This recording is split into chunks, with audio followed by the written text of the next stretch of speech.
my far left is Mr. K. Padmanabhan, and to my right is Mr. Miraj Ahmed. So the first question is to you, Mr. Balsubrahmanyam. As they say, a great, well-engineered workflow received to the background and puts the focus on the work. That mostly happens these days due to the input of technology, tech workflows. Do you see organizations really moving in this direction? At what level are they in achieving this goal? Personally, I think people do not want to get involved in manual work anymore. People just want to see if something, any automation is possible, especially in terms of scanning documents or say naming a file. There is a document which has an information, then you got to name a file based on the information in the document. So this kind of work, for example, this is an example of training certificates. So there is an organization which collects training certificates, and then they want to name the training certificate according to some of the parameters inside the training certificate. So this is a very tedious work which, so the users come up and say, I don't want to do this. So here was an example where we had to come up with a software which sort of, but first thing was to have an OCR on the scan document, so which was missing. So definitely because of this push where people do not want to manually do things, and people's minds are already open. They are saying, is there a way technologically to solve this problem? So the users are coming up with it. So definitely, I would not say that our companies are fully automated or we are really moving toward, but there is an expectation, and then there is a pressure on ICT to deliver those automations which the people want. So definitely, the answer is we are not there yet, but definitely there is an expectation. Do you see what kind of pressure do you see in organizations? People are caught between I am implementing a tech workflow, I want everything to happen at one go.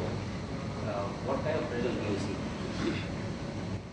Yeah, in implementing such workflows of information, we see security as very important because there are a lot of information such as financial or HR which are very confidential in nature.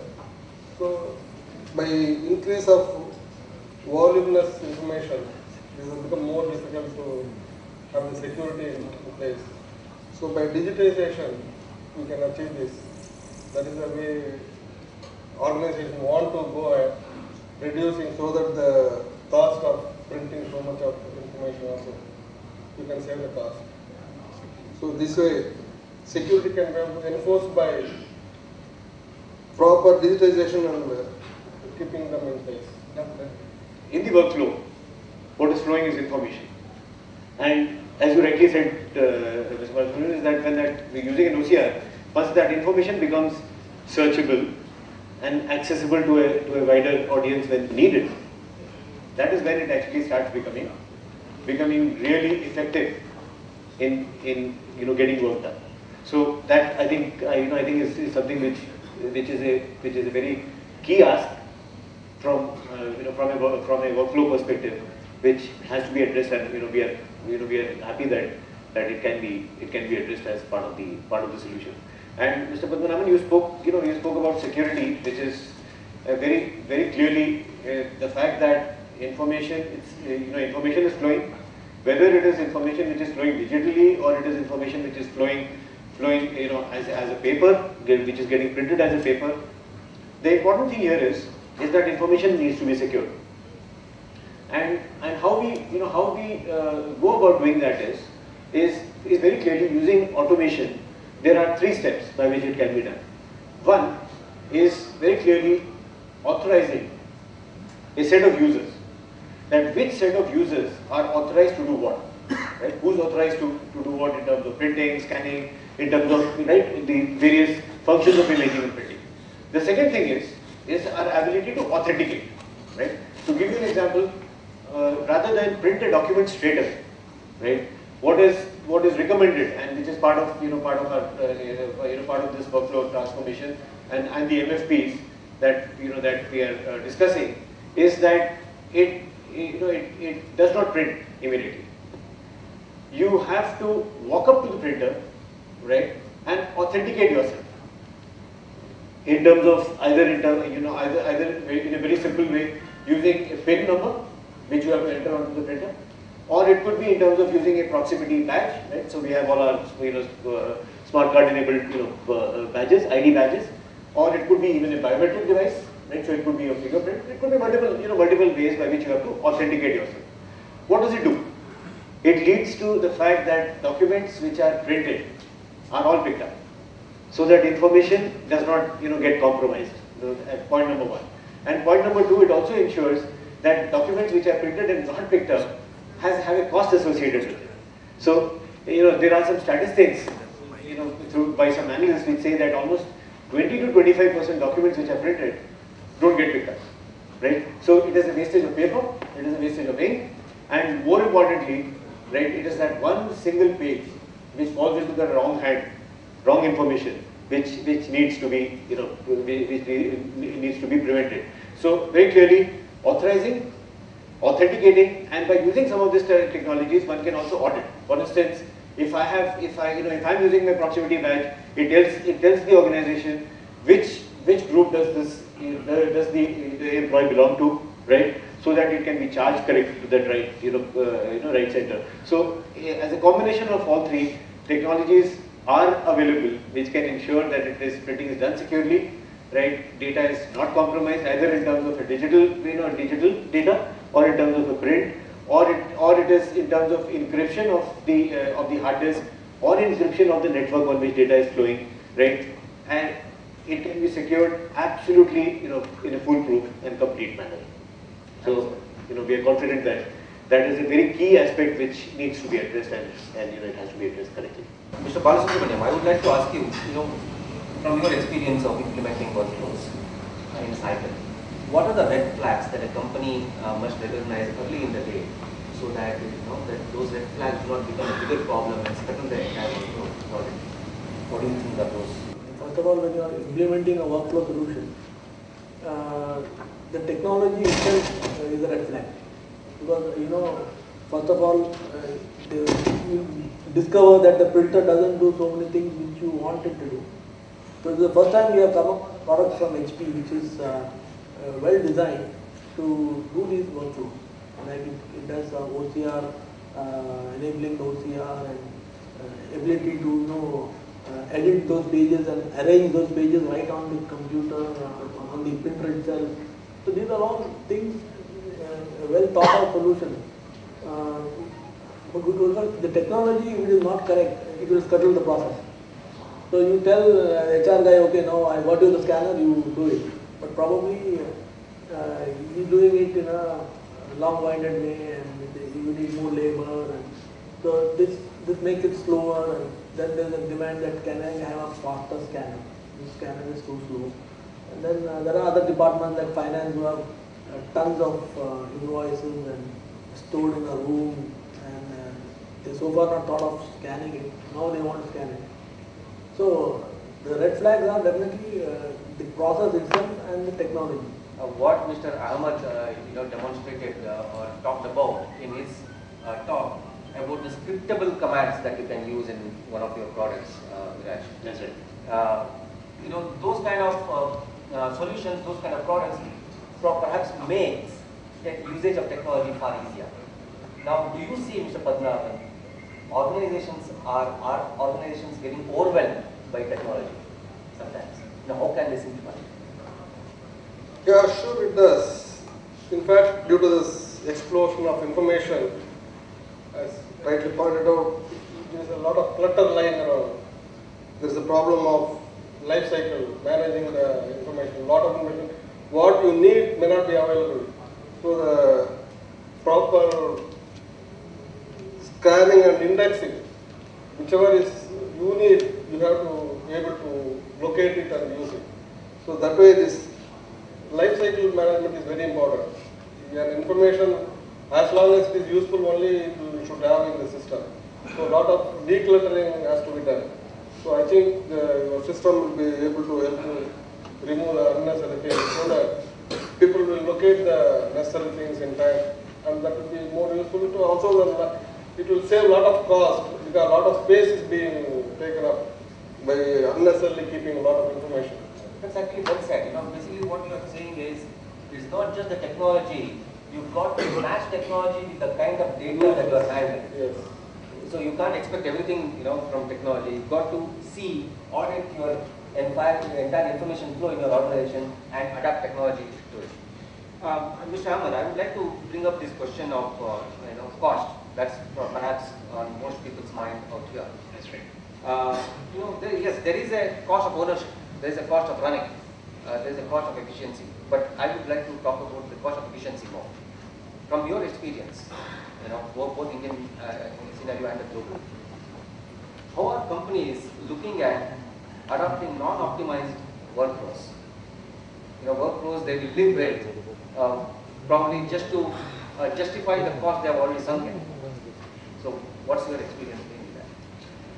So I think clearly, when we look at the cost, right, of the workflow, the cost of the hardware, the consumables, and the associated costs are, as you very clearly clearly know, it's a fraction of the real cost which is lying within it. And that cost actually is around two areas, right? One is around efficient use of technology, right? So, one of the very obvious, one of the obvious ways by which we can look at reducing cost here is that a lot of the intelligence which is required can be done by technology. Technology does have its limitations, and it also has its strengths to ensure that automation and technology eliminates waste in terms of man-hour of resources, right, or in terms of reducing inefficiency. That is one. The second thing is around, when we look at the cost, one of the aspects which I think a lot of organizations today are looking at is that you move from the first stage, which is around optimization, right? You optimize your hardware, choose the right hardware software combination, right, which is the first stage. You optimize. The second stage you move towards is how do you make that entire thing more efficient from a running cost, and how do you bring in efficiency. But the most critical part, which actually comes in terms of the cost, and I'm extending that to the purpose of an organization is that how can this entire imaging and printing infrastructure lead to productivity? Because productivity is, I think, whether it is as internally, whether they are our customers, right, internal customers, or whether they are our external customers, right? How do we ensure that we are able to achieve our ultimate goal of that organization by making our people more productive, right? And hence, the cost always has to be looked at in the perspective of optimizing in the first place, which is around the hardware, software, etc. The second part is around efficiency, looking at the complete workflow, which is where almost like 90% of the cost resides, right? The cost of the security breach, the cost of non-availability, right? If the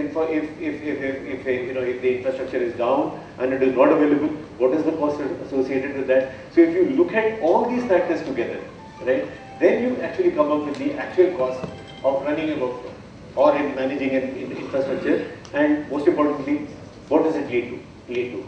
Does it lead to better productivity? Does it lead to better business outcomes? Does it lead to, for instance, in a small work group, does it lead to better information flow between work groups, between diverse groups of an organization, between diverse teams within a group, right? Those are the factors which I believe, when you look at them in totality, is how one needs to look at the total cost. Workflow should be about better information flow. An organization should design, plan their workflow to ensure that there is better information flow. Right, Mr. Balsan? Yes. Do you think that is actually happening, or is it the focus more on the TCO and stuff like that, and we forget the code? Some organizations are having automated processes.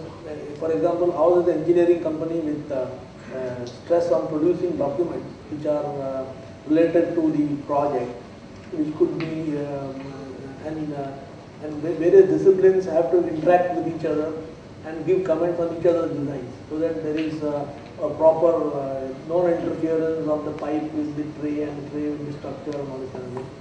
And so the comments of so this interface between disciplines is now carried on by printing.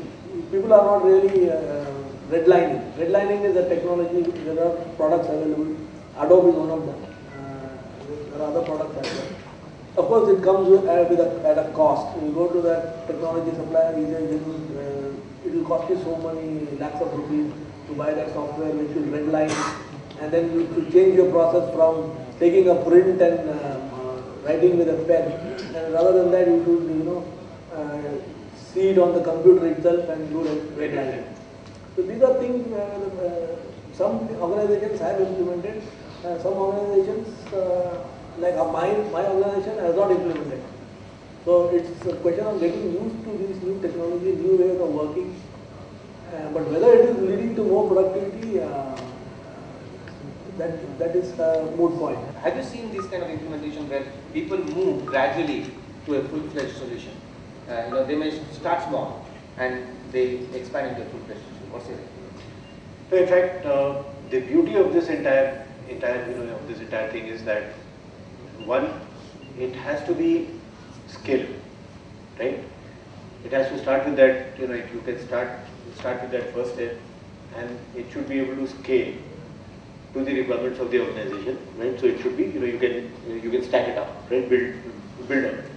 And if I may just, extend this logic, so there are some organizations which have large complex workflows, right? They have got large IT infrastructures, right? And a lot of resources which are there. But there are many organizations which don't have that, right? There are many, medium enterprises also who are operating and who don't really have that kind of infrastructure.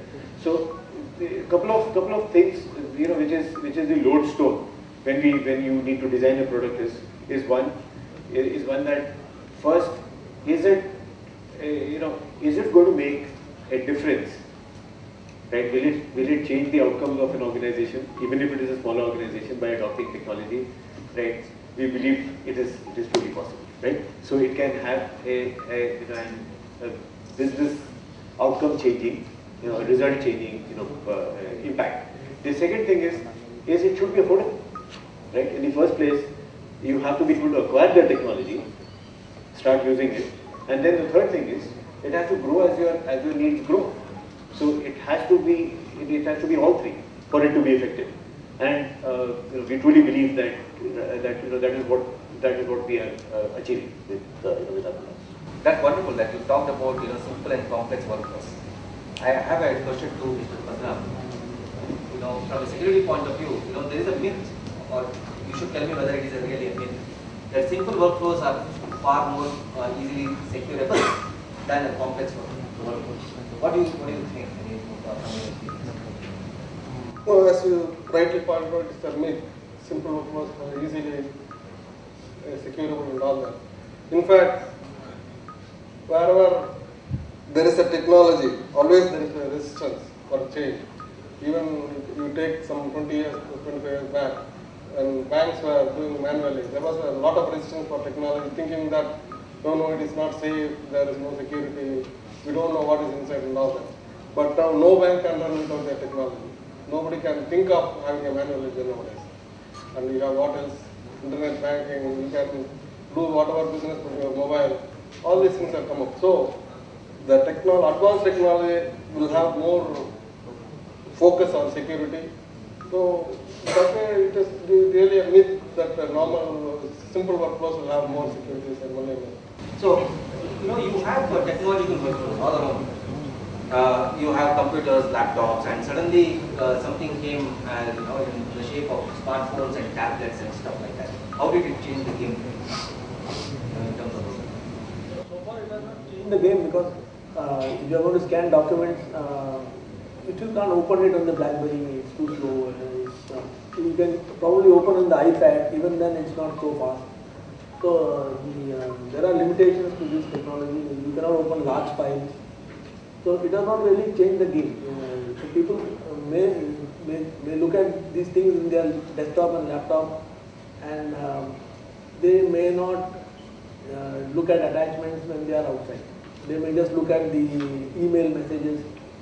Unless it is really important, they will not take the effort to, because you are in a 2G network, then you are in a 3G network, and it takes time to download. All these limitations are there. So, and then okay, a Wi-Fi can be another enabler.